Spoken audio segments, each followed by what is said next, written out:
In this video, we're going to go through 3 of the best golfer's elbow treatment exercises to help you get back to golfing, throwing, lifting, or going about your life pain-free.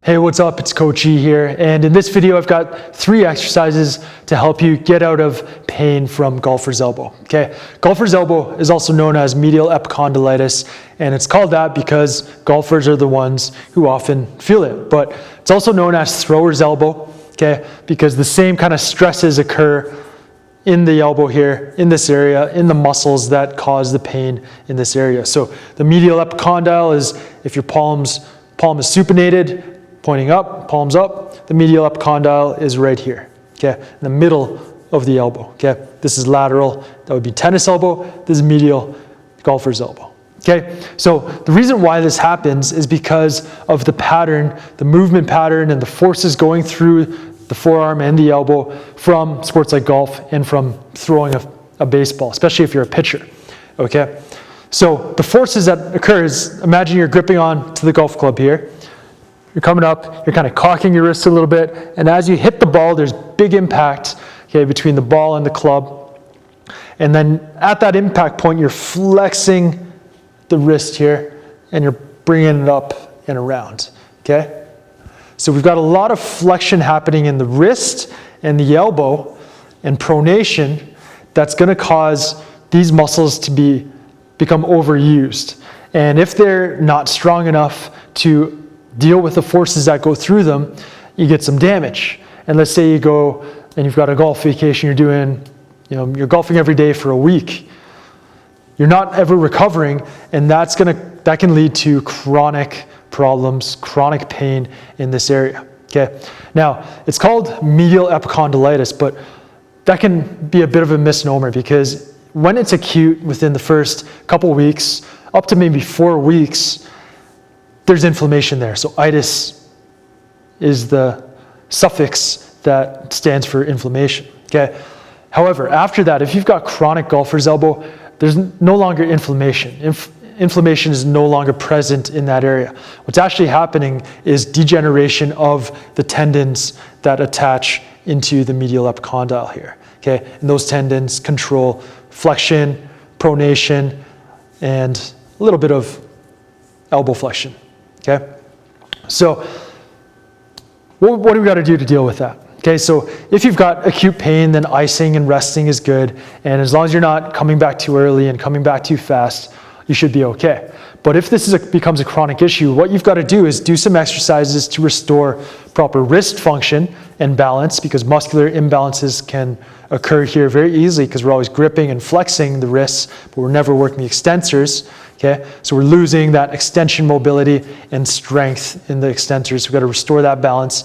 And number 2, we've got to work these muscles to get blood flow to this area, because that's the only way that we're going to heal the degeneration and damage that occurs, and then stimulate the muscles to strengthen and to repair. Because when we're working the muscles properly, we're consistently working them, the brain is like, oh, these guys need help. We got to repair them and get them stronger. Okay, so here's what we're going to start with. We're going to start with an active wrist mobilization. This is a great technique because we're not going to only improve mobility, we're also going to improve strength. This technique is straight from my upper limb control course. So what you want to do is get into the 4-point position. You kind of sit back a little bit, and I'm just going to show you the basic version. This is the easiest version for you. You're going to sit back a little bit, and you're going to extend the wrist and extend the fingers. So you bring the hand up towards you off the floor. You're keeping the elbow straight the whole time. You're going to rock forward, maintaining that extension and the contraction of the extensors of the wrist and the fingers until we get into some pressure on the hand and a little passive mobilization there, okay? Now when you come back, you're going to lift the fingers and the hand off the ground as quickly as possible, okay? And then we're going to do that again. So the whole time, the extensors of the wrist and the fingers are active. You're never shutting them off. Okay, and you're just going into a little bit of passive mobilization there. Okay, back and forth, just like that. Do both wrists. It's good for both wrists because we're working these extensors. and do that for anywhere from 4 to 6 reps. Okay, nice and slow, just like I was showing you there. All right. It's really important that you do the techniques properly, otherwise you're not going to get the most benefit. Okay, so when you're holding your hand, there's another little point that I teach in upper limb control. Do the flare. So the flare is extension of the fingers and abduction of the fingers. So you're spreading them out as much as you can. Do the hand flare and hold that the whole time you're doing that technique. Okay, so that's the active wrist extension mobilization. Next up, we want to start working these flexor muscles to get blood flow and to restore strength and to heal the tendons and the muscles themselves. So what we're going to do is a little bit of eccentric work. We're going to do eccentric dumbbell wrist curls. Okay, so to do this, you need a dumbbell, and you can go anywhere from, start at probably around 5 pounds, depending on how much pain you're in, but you can start with 2 pounds, that's totally cool. And you just want to work your way up. Okay, so what we're going to do is 3 sets of 12 repetitions, nice and slow, and you're going to focus on the eccentric. So you're just going to help yourself lift it into full range of motion, and then you're going to slowly uncurl. Okay, just about that pace. Could be around 4 to 5 seconds. Okay, so you're going to help it up. So you're not concentrically contracting. You're going to help it up. Hold it there for a second. Let go, and then slowly extend the wrist. All right, help it up. Slowly extend the wrist. Now, key points here. You've got to have a strong grip on the dumbbell the whole time. It doesn't have to be a max grip. You're trying to crush it, but you got a strong grip the whole time, and you never let that go, even at the full wrist flexion position. Okay. Key point number 2 is make sure you get to full wrist flexion and not just kind of 80% of the way. But full wrist flexion, keep that strong grip, control it, slowly down. Okay, and what this is doing is working all these flexor muscles that originate at the medial epicondyle, bring blood flow to them, strengthening them, and ensuring that the tendons and the muscles are healing. Okay, so that's really critical. 3 sets of 12, you can do that daily, okay, when you're doing this. Now, one thing to note, when you do this exercise, you might feel pain in that area, and especially if it's chronic, that's a good thing. If it's acute, don't do these exercises. Just rest, ice it for 3 days, and you'll probably progressively improve as long as you don't jump back to golf right away. But if it's chronic, like 4 weeks or beyond, and you're still feeling that pain there, then it's time to incorporate these exercises. And when you start doing them, you're going to feel some pain in that area and possibly in the muscle bellies in the forearm. Okay, just know that that's completely normal, and just a lightweight like this with this technique is not going to cause long-term damage. Okay, so that's technique number 2.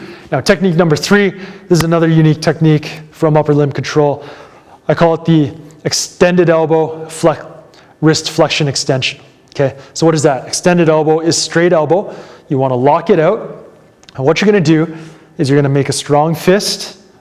Okay, again, not max, like 80%. And you're going to start with flexion, keeping the elbow locked out and keeping the grip strong. Okay, so the tendency when you make a fist and then flex is to loosen up the fist a little bit, because it's harder for these muscles to contract because they're in the fully shortened position. Okay, so the fist relaxes a little bit so you can get more wrist flexion.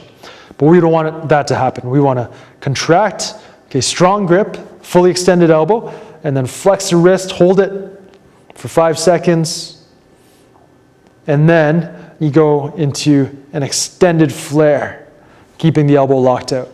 So locked out, extended flare, hold it for 5 seconds, and back to the flexed fist. Okay, so don't let that elbow bend. Okay, and what we're doing here is we're creating a new movement pattern to allow the wrist to move independent of the elbow.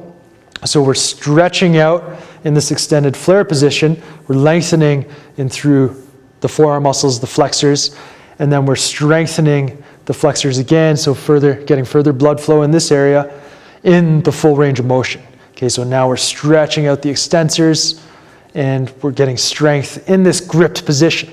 Okay, because if you're golfing, you're hitting, and then you get into this flexed wrist position here through the follow through, and you don't have that strong grip, the club is going to kind of rattle around in your hand, and those shock wave forces are going to go up and through the joints, all the joints of the body, but a lot of it's going to come through the elbow, okay, and get absorbed in those tendons, and that's going to cause that medial epicondylitis pain or the golfer's elbow. All right, so this technique you want to do hold for 5 seconds, and you can do anywhere from 3 to 6 cycles of that. All right, now, like I said, these 3 techniques, these are some of the most effective exercises that you'll use for golfer's elbow, and you might find that doing this just for anywhere from 2 to 4 weeks is going to completely eliminate your pain, which is amazing. However, these are just 3 techniques, and I've got many more techniques to restore full function of the elbow, wrist, hands, fingers, grip strength, mobility in the upper limb control course. Okay, so this course, you can check it out at the link at the end of this video. Watch the presentation. You'll see why this golfer's elbow might just be a symptom of a greater problem that you've got to address. Otherwise, other injuries in other areas might be occurring, especially the shoulders. Because if you've got golfer's elbow now, this could mean something else is not working right. That's going to cause shoulder pain in the future.